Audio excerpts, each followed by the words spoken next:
Even in art school, I remember looking around at the other students wearing black from head to toe and dyeing their hair black. No matter what color it was black. And I thought, how unimaginative. Here we are at art school.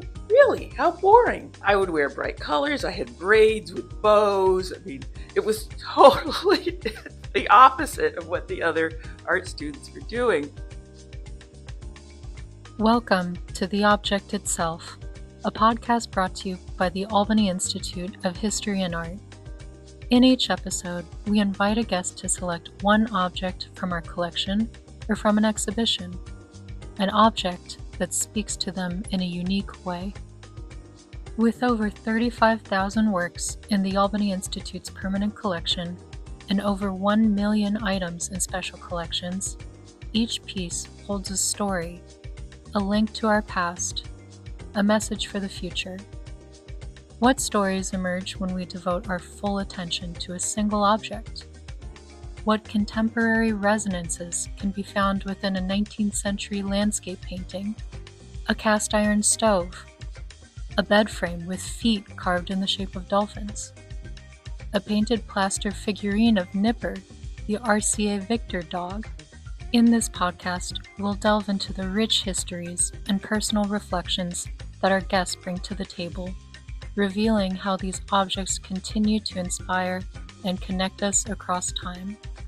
Whether it's a Hudson River School painting, an antique chair, or an object from everyday life, we'll explore why it matters and what it tells us about our world, past and present. Join us as we take the time to look closer and appreciate the object itself.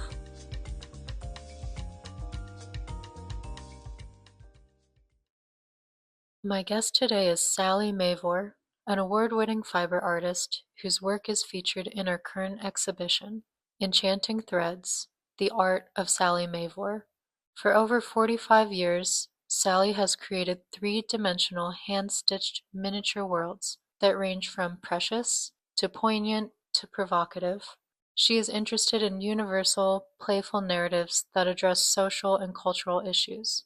Salley Mavor's stated objective is to transcend the fiber medium by and for itself and make art that is valued for its message and emotional resonance as well as its workmanship.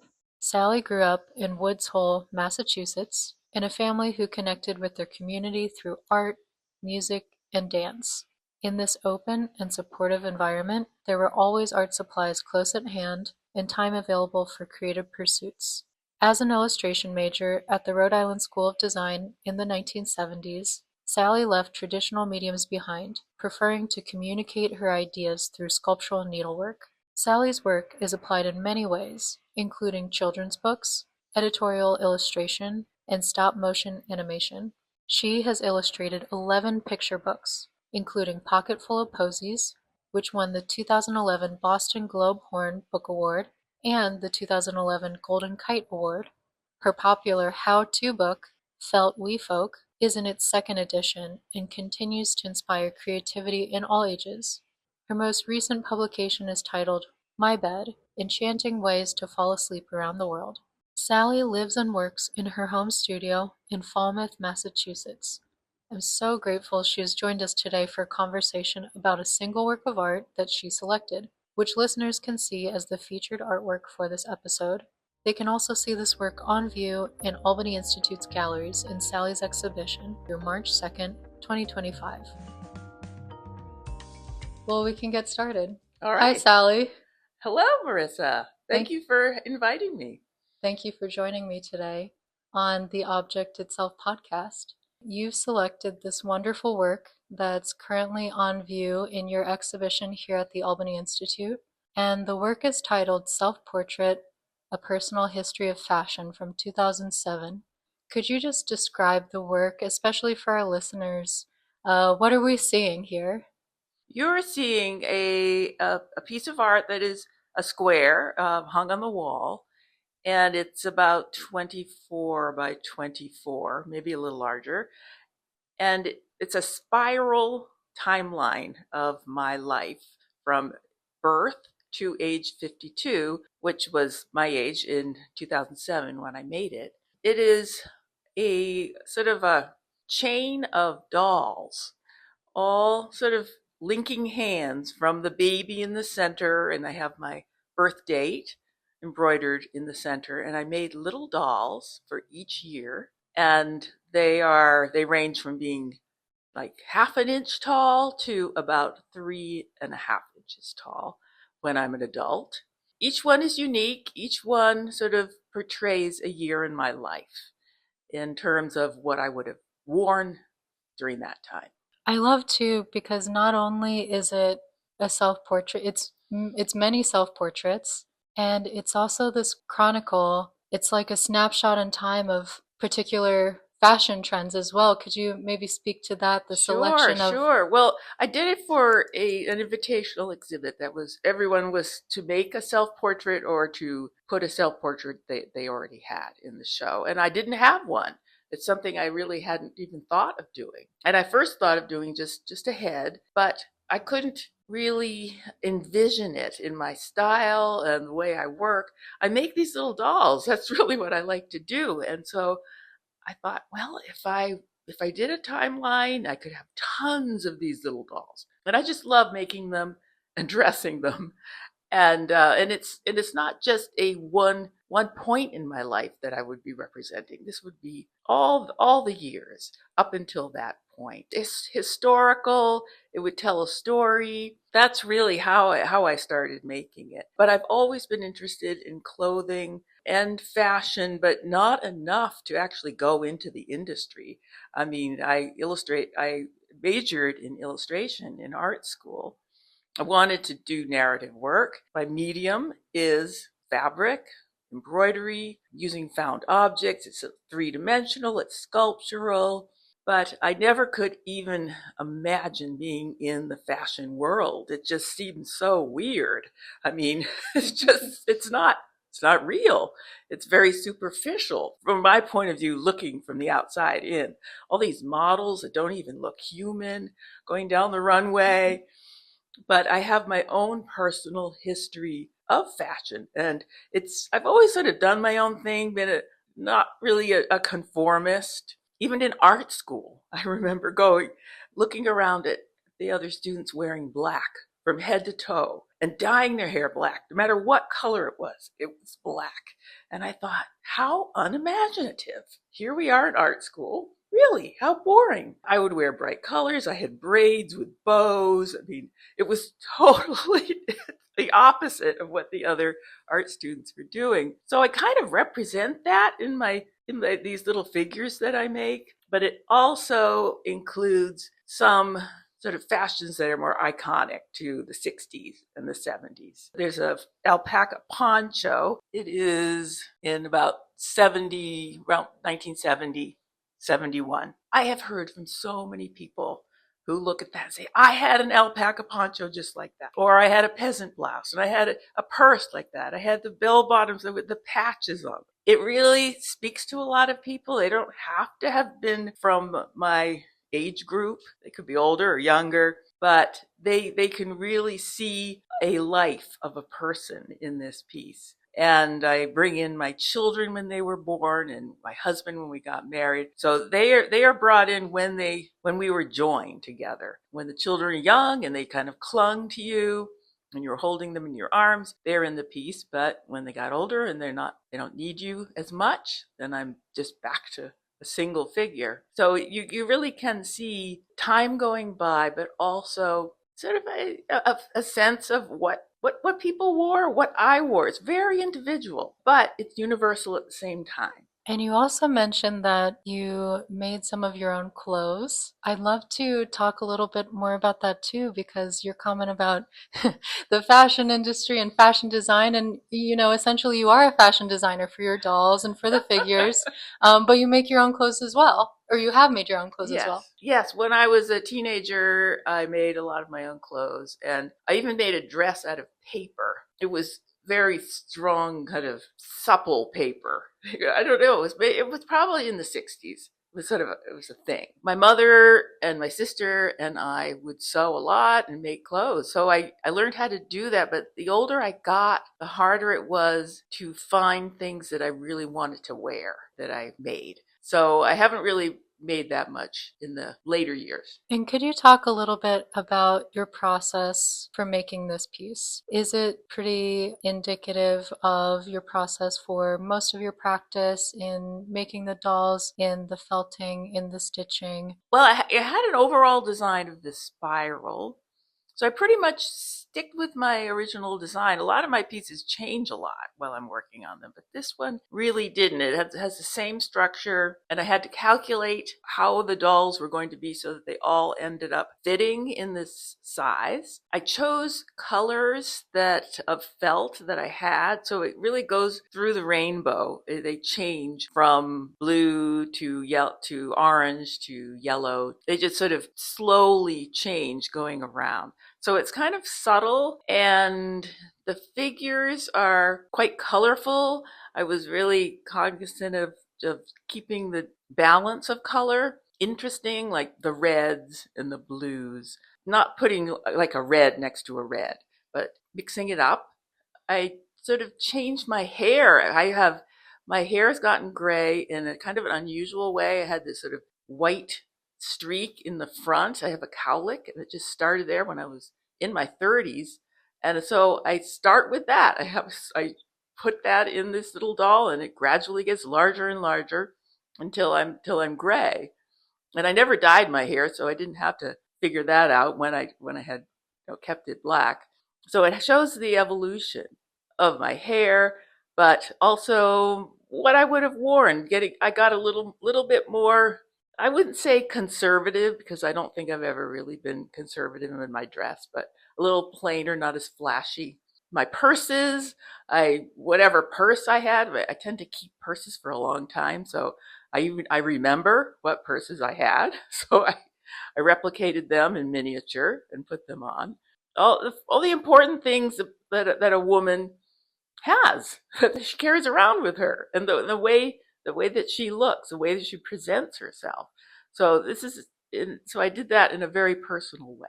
My blog has a lot of archival material, a lot of articles I've written about my pieces, the way I work, about what I think about stuff, and it's all related to my art and what I'm doing. And my husband Rob and I do videos quite often together, and we put them on the blog. And we've made a video of my self portrait, and it shows the figures close up, but the soundtrack is really the star of this video, because it's little clips of music that I would have been listening to during the different years. It was so much fun to do. It's really a timeline of sort of the soundtrack of my life. And I found that a lot of other people had a very similar soundtrack. I was thinking, oh, I'm just so unique in what I listened to. This folk music early on in the 50s, my parents listened to. A lot of other people listen to that too. So it's that can be found on my blog. Yeah, I just encourage people to come and explore. You will stay there for a long time. Just be warned. It will just draw you in. You talked about the origins of this piece for this specific exhibition, and you didn't have a self-portrait to date, so you made this one.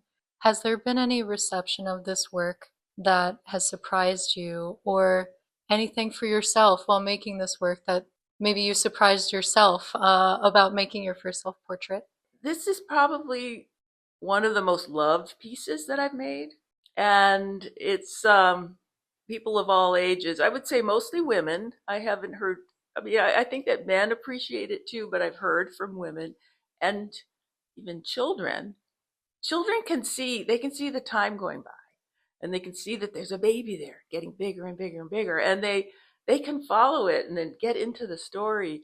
And older women can look and they can see themselves in these figures, in the fashions as well.